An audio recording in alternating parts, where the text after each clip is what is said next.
The news is also live on Kazmi 107.1 FM and across the world at AfriNews.com. Coming up in the next 30 minutes.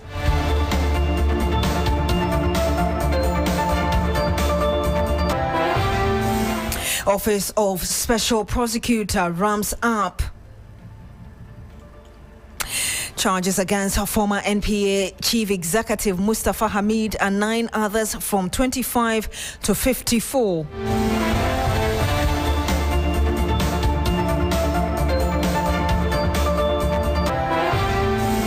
Also coming up, Ghana Water Company Limited demands stronger action as Galamsey cleanup cost runs into millions of Ghana cedis.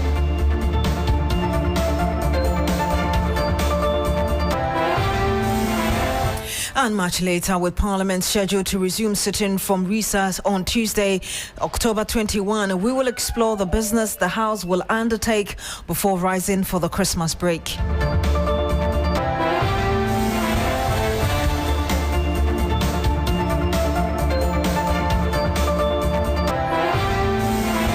Thank you very much for joining us this afternoon. The Office of the Special Prosecutor, OSP, has filed fresh charges against the former Chief Executive Officer of the National Petroleum Authority, NPA, Dr. Mustafa Abdul Hamid, and 9 others. The amended charge sheet increases the total number of counts from 25 to 54. Dr. Abdul Hamid and his co-accused are facing multiple charges, including extortion, abuse of public office, and money laundering involving sums amounting to some 291 million plus now, and some 332,000 plus US dollars. The OSP says that the accused persons allegedly extorted hundreds of millions of cedis and foreign currency from bulk oil transporters and oil marketing companies under the pretext of performing official duties. The case was called in court on Monday, October 20. That's today. But proceedings were adjourned due to the unavailability of the presiding judge. The accused persons are expected to reappear on the 13th of November. Let's get exactly what transpired in court today. Lord Edwasori is our man monitoring events for us. He joins us live on the phone. Lord, if you can tell us how things transpired in court. Right, Beatrice. So, indeed, Mustafa Hamid and then the other accused persons, they turn up in court today expecting the Office of the Special Prosecutor to, as it were, communicate to the court on the amended charge sheet. But the court told them that the case had an agenda, and this was because there was no judge to preside on the matter, as it were. Now, the substantive judge for that court, Criminal Court 3, is Mami Ekuye Yanzu. Now, she has been elevated to the Court of Appeal, and so as it stands, the Criminal Court 3 is vacant.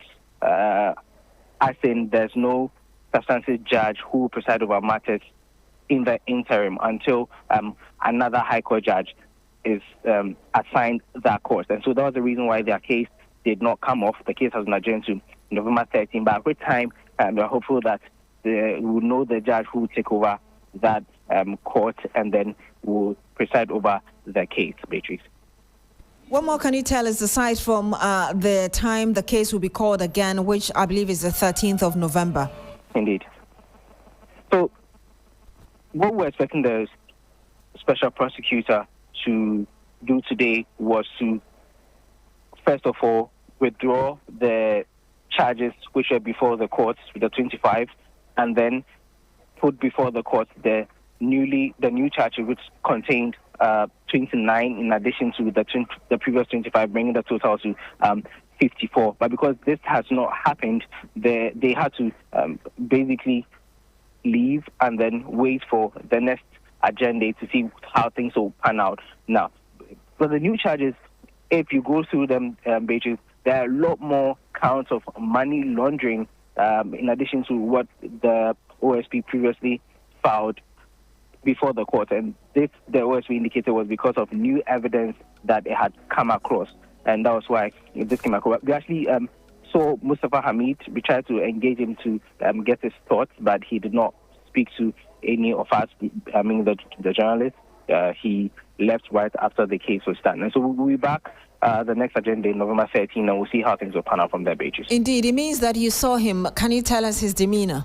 Oh, he looked like a happy man, really. He did not seem like anybody who had something on his shoulder, a chip on his shoulder, for want of a better word. He was in high spirits, was communicating with his lawyers and some other NPP, leading NPP members, good communication, working in front of the court towards his car. He engaged them in a hearty manner.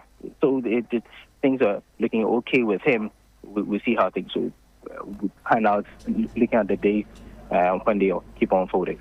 Indeed. Thank you very much, Lord Adwasare. He's our court affairs correspondent, bringing us the latest from the court.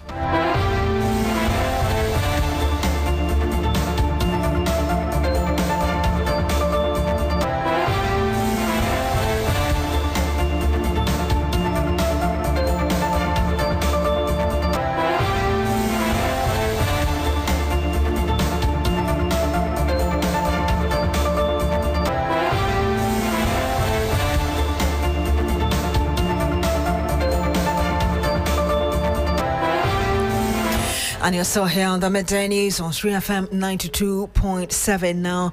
A new survey conducted by Dr. Evans Dua suggests that Kennedy Ohene Japan has tightened his grip on the New Patriotic Party's presidential race, polling some 44.1% of delegate support in a worst-case scenario and 53.8% in a best-case scenario. The research further places 24 NPP presidential candidates, Dr. Mahmoud Bawumia in second position with between 32.2 and 39.5%, while Dr. Brian Champon trails in third with between 6.3 and 8.3%. Education Minister Dr. Yao Osei-Duchum and Kwabena Ejie-Japon follow with modest support of 3.2% and 0.9%. According to the survey, the former Assin Central lawmaker could lead in as many as 11 regions across the country. Let's hear from Dr. Kusi, who explains the basis of these findings. Any candidate that can cross the 50+1, then it is Honorable Kennedy Ohene Ejapon, and we are looking at the 53.8%.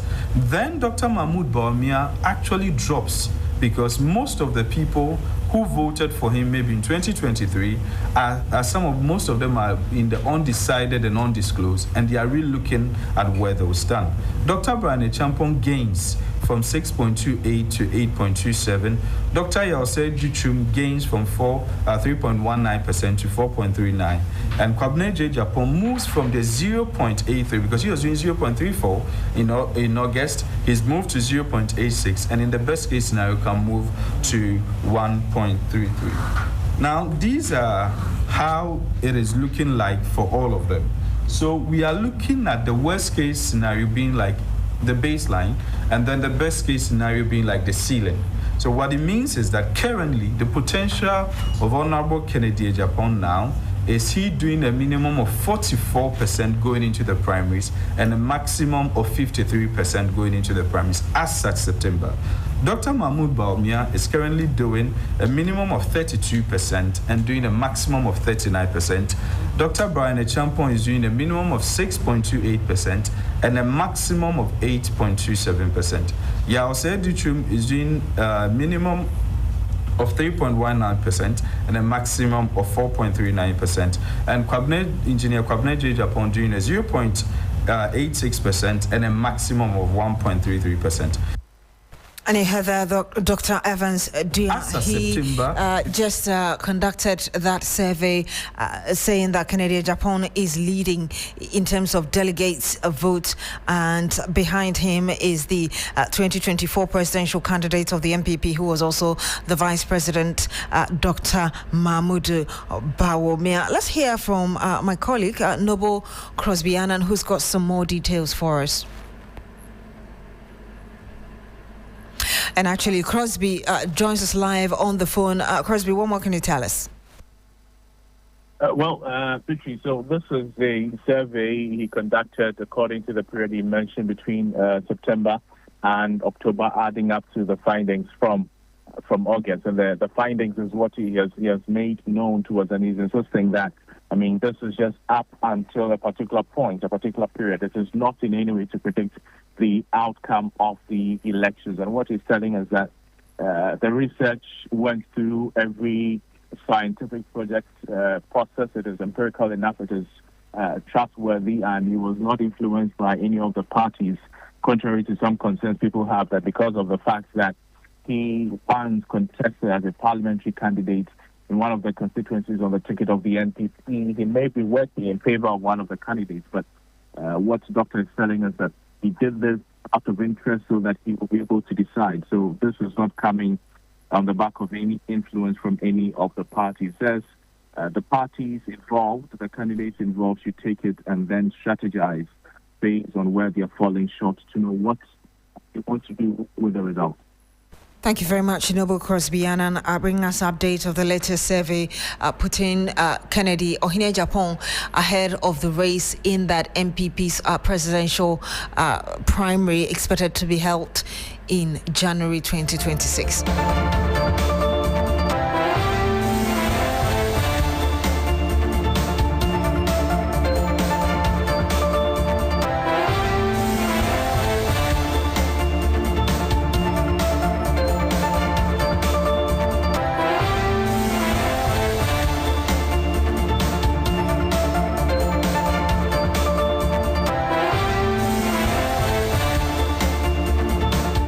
Some 12 minutes past the hour of 12. When we come back, we'll bring you some more. Do stay with us.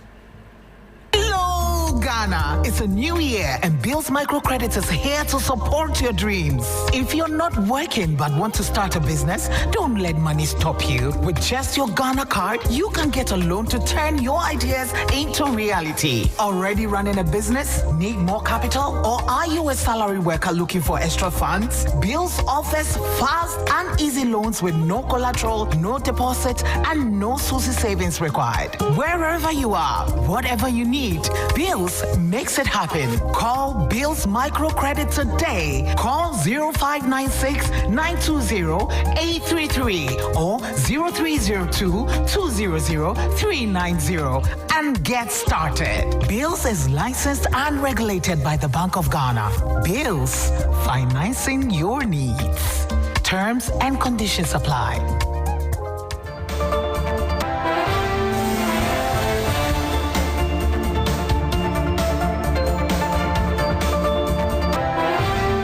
And you're still here on the Medani's on 3FM and 92.7. We stay with the opposition MPP because eyes remain fixed on the New Patriotic Party's January 31 primary to elect a new flag bearer. Now, while that race has picked up considerable heat, another race of equal importance is picking up steam. The race for who becomes General Secretary of the opposition NPP has drawn out increasing names, with former members of Parliament vying for a seat at the decision-making table of the largest opposition party in the country. The latest is former Ablekuma West MP Esla Owusu-Ekuful, who has, as of today, declared her intention to contest the position. This brings to 5 the number of people who have declared a willingness to contest. Let me run you through that list in terms of the General Secretary race. We have Esla Owusu-Ekuful, former Ablekuma West MP and Communications Minister; Justin Frimpong Kodia, incumbent General Secretary; Eugene Boache Entry, former Subing MP; Sylvester Tete, former English Yamanfro MP and Deputy Minister for Information; and Henry Kwabena Kokufu, who is a former EPA boss and former MP for Bantsma. And so there you have it, the 5 individuals who have publicly come out to express their interest when it comes to the General Secretary race for the opposition New Patriotic Party. Now, most first-year students are reporting to school today following the official reopening of senior high schools across the country. Over 500,000 students who were successfully placed by the computerized school placement secretariat are beginning the new academic year, which officially commenced over the weekend. Reports reaching us indicates that long queues at several campuses are seen as the fresh students go through the registration process and settle into the new schools. Let's now touch base with our correspondent who's got some updates from the schools for us. Noura Mohammed joins us live now. Noura, if you can tell us which part of Accra you've been to and what the situation is like there. Hi, Noura, we can hear you. Hi, yes. Yes, tell us which schools you've been to in Accra and the situation there. Yes, so we're currently at Labon Senior High School, and at the moment we can see scores of parents and their wards still trooping in. Some have been here since 8 a.m. and they formed very long queues, and they're going through the registration process. And the students, we're talking to some of them are excited to start school, albeit the process being quite frustrating to some others who have stayed in the queues for very long hours. But then at Laboni, it seems to be not too chaotic. We have some people complaining here and there, but then most of them have told us that they've had a smooth process so thus far. What can you tell us about how school authorities are managing the situation in places where really the queues have been that long?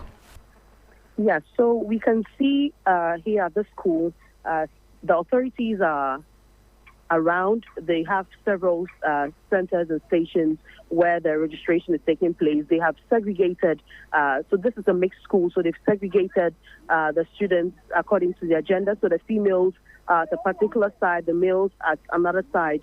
And you can see the authorities there. They are doing their work. They are taking the students through the registration process. And some others are helping with directions and helping resolve some confusions. We also marched up to the headmistress's office, and she granted us her audience. She told us we were allowed to, speak to some of the students and their parents. So I think they're doing their work with due diligence so far. Thank you very much, Noura Mohammed. She's our reporter monitoring the reopening of schools and students returning to their various schools.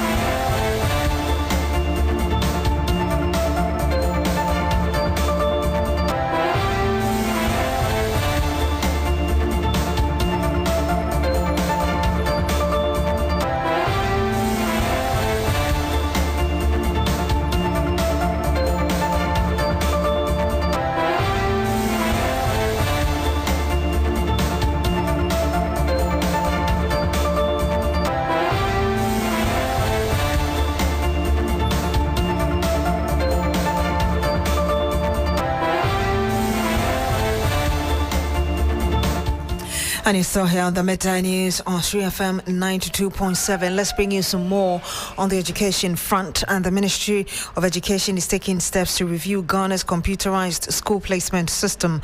The move, according to the Minister, Haruna Idrisu, is to make the process more transparent, fair and efficient. The announcement was made during a surprise visit to the Presbyterian Boys Senior High School, Presec, at Legon in Accra.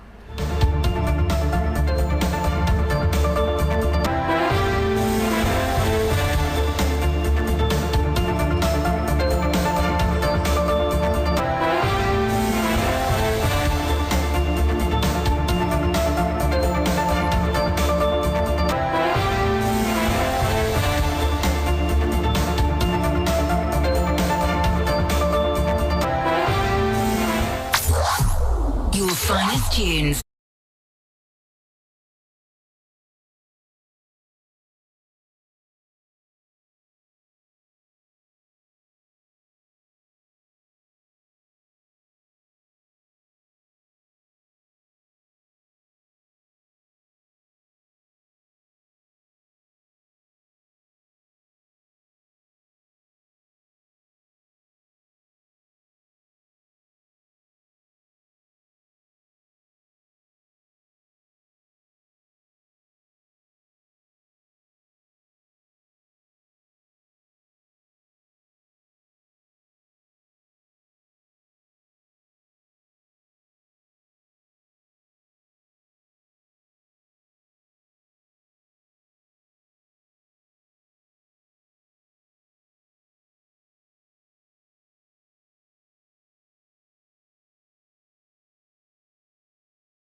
You're still here on the Midday News on 3FM 92.7. Now, the Ghana Water Company is reporting a significant improvement in water service turbidity, but riverbeds remain heavily silted.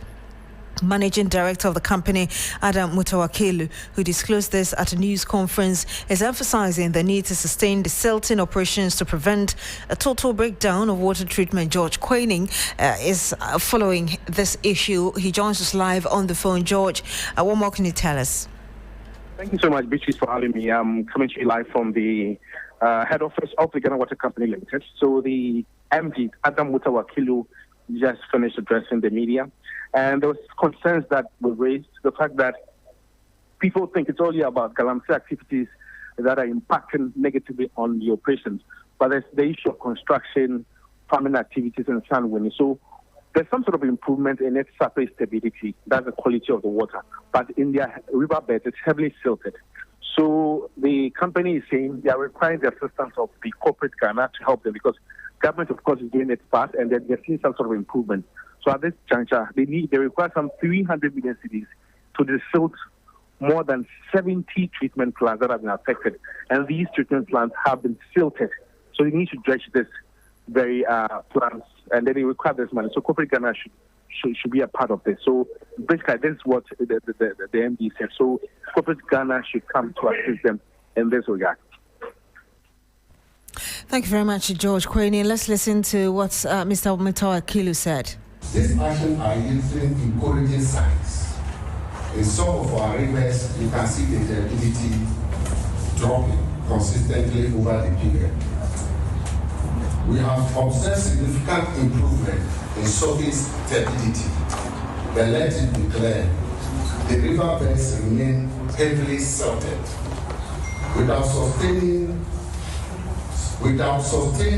desilting operations, our pumps will continue to struggle to deliver quality water.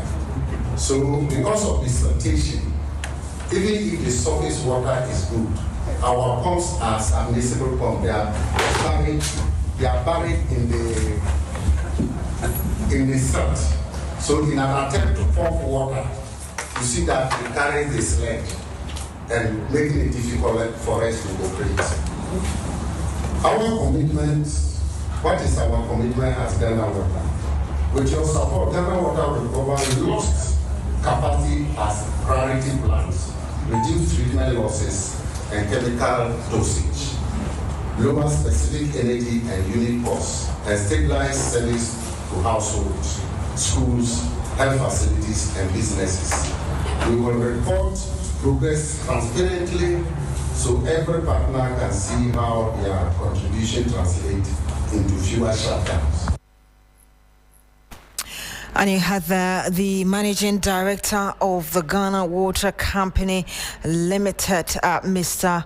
Mutawakilu, there addressing journalists on the turbidity level of water bodies and what needs to be done to ensure that the country keeps improving the situation to avoid a total shutdown of treating water for Ghanaians. Now, members of parliament will reconvene tomorrow from recess to deliberate on key national matters, including bills, motions, and policy statements from government, ministries, and agencies. The upcoming meeting will be the final for this year and is expected to feature debate on the presentation of the 2026 budget. Christian Yale is our parliamentary correspondent who is monitoring events for us.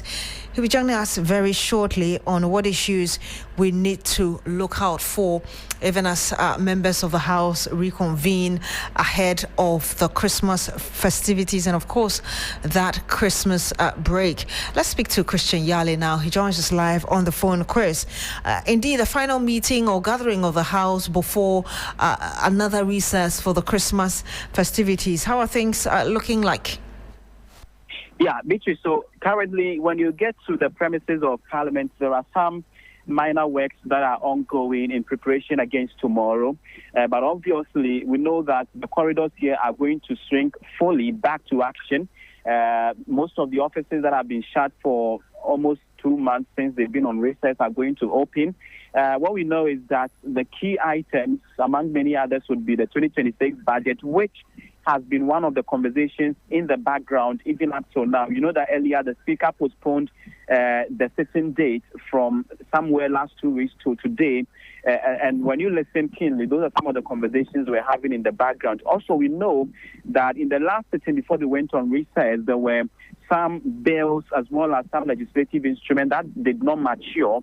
And so once they resume tomorrow, the counting to the date or the date for the maturity of those instruments would begin tomorrow, and then they would be reintroduced into the House for possible adoption. And one of such LIs includes the LI 2462, mining in forest reserves, which many anticipate government to repeal entirely to demonstrate its fight against illegal mining. And also, we expect the swearing in of 2 new MPs, including Professor Ali Duseidu Mahama for Tamale Central and also Bernard Bediako for Akwetia. So these are some of the key items that are expected to be dealt with. Thank you very much. Christian Yale, he's a parliamentary correspondent now as part of efforts to create an enabling environment to maintain stability and fight disinformation and misinformation.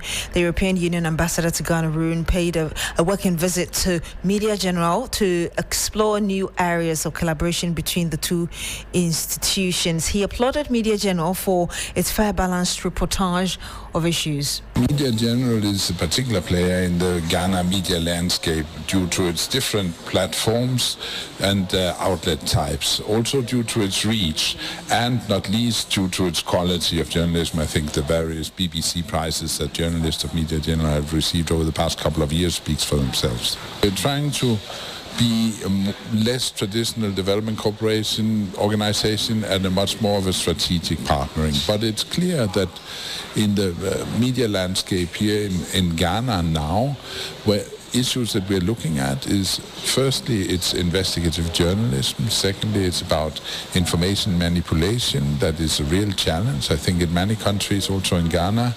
And finally, it's about producing news in local languages in order to increase the outreach. And he had that, the European Union ambassador to Ghana, Skinny Batch. And that will be it for the midday news on 3FM and 92.7. Actually, before we go, let's listen to the Group CEO of Media General, Madam Beatrice Adu, responding to that. What we seek to do is to help to be the mouthpiece of a lot of organizations like yours. I know that you have focused generally on promoting good governance issues. Last year was an election year for us, and we partnered a lot of institutions, including the CDD, which I know you partner with, to look at a lot of issues on good governance. And he had that, the Group CEO of Media General, Madam Beatrice Adu.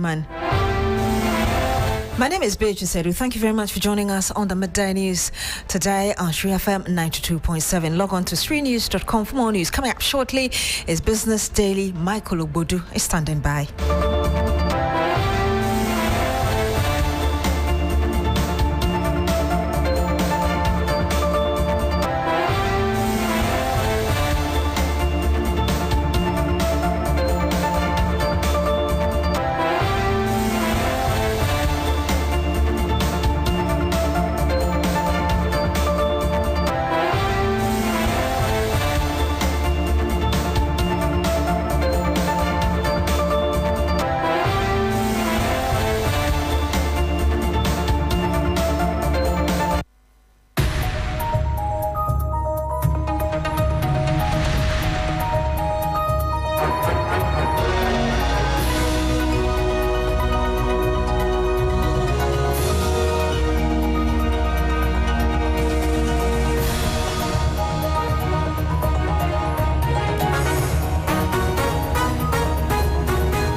And hello there, good afternoon and welcome to Business Daily here on 3FM 92.7. Coming up, IMF Executive Board to meet in December on Ghana's fifth review as $380 million disbursement is expected before mid-month. Also, Fitch Solutions revises Ghana's 2025 growth forecast upward to 4.9% on strong agriculture, easing inflation, and fuel prices drop at pumps as major oil marketing companies announce reductions in response to global market trends and local forex stability. Details of this and many others coming up shortly.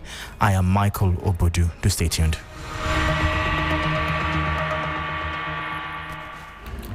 Thank you so much for your time. Straight into our top story. And the executive board of the International Monetary Fund, IMF, is expected to meet in the first week of December 2025 to consider Ghana's fifth program review. This follows a staff-level agreement reached with Ghana in October, paving the way for a possible $380 million disbursement to the Bank of Ghana before mid-December. There is more in the following report.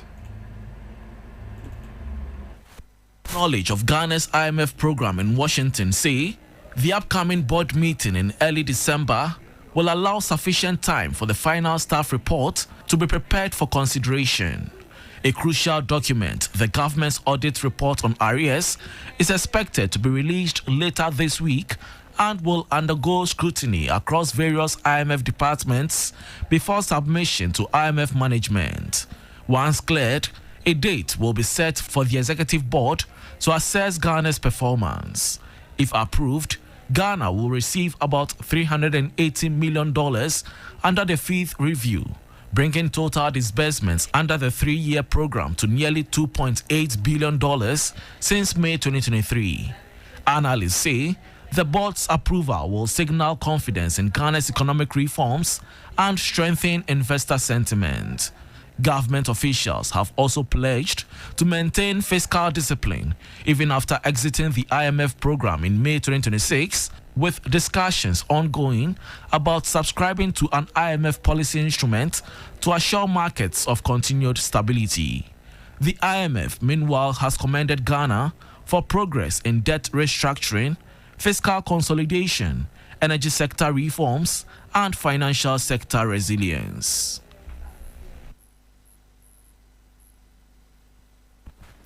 And that was a 3 Business News Desk report. Now, Fitch Solutions is projecting stronger economic growth for Ghana over the remainder of 2025, citing easing inflation, a stable exchange rate, and robust agricultural performance. This is on the back of a stronger than expected first quarter performance. The following 3 Business News Desk report has the rest of the story. The UK-based research firm said the economy expanded by 5.3% year-on-year in the first quarter, largely supported by improved agricultural outputs. In its September 2025 monthly outlook, Fitch noted that easing inflation and a relatively stronger cedi are helping to sustain growth momentum. Inflation dropped to 11.5% in August, its lowest level in 4 years, and is expected to ease further to 8% by the end of the year. The agricultural sector remains the key driver, recording 8% growth in July, up from 2.4% in the same period last year.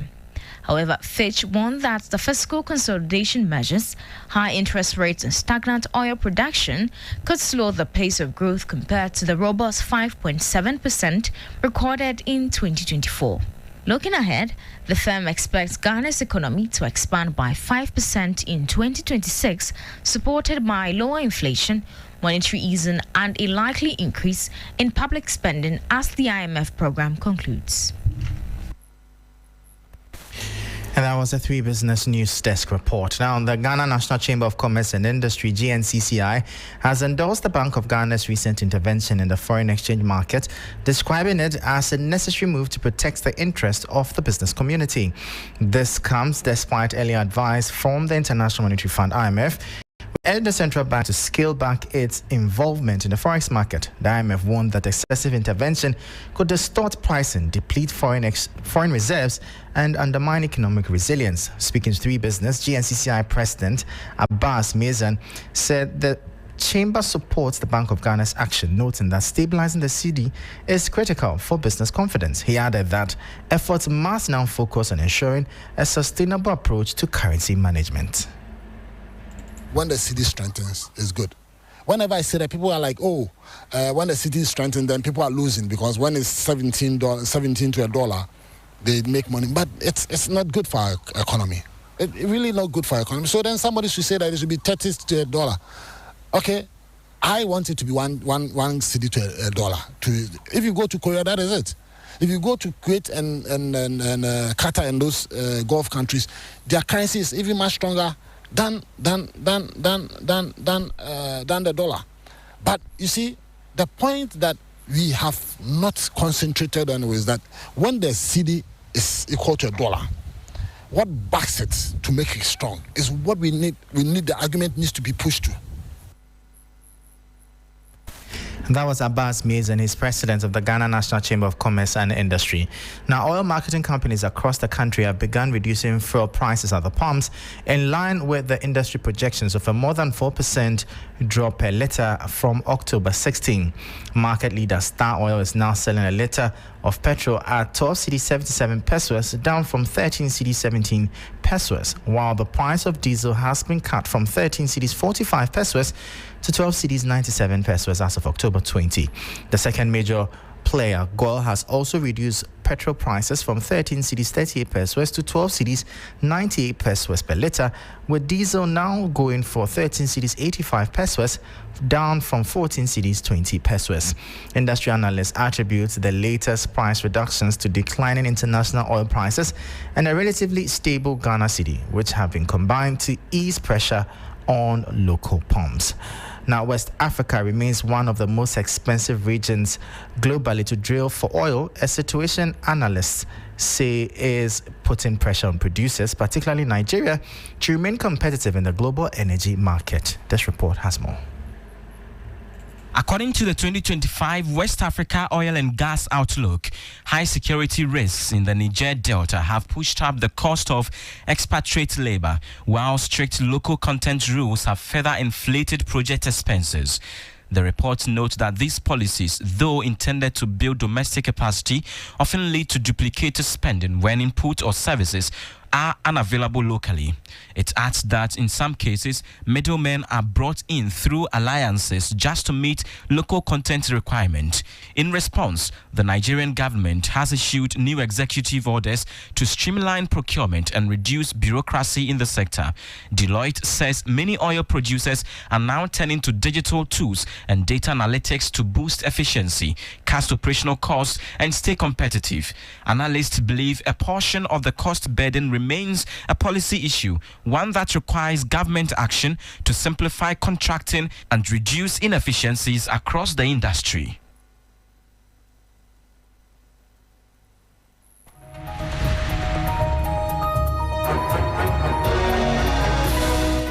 And that was a 3 Business News Desk report, bringing an end to Business Daily here on 3FM 92.7. For more business stories, please visit our website as 3news.com/business. I am Michael Obodu. Thank you for listening. As always, please stay safe.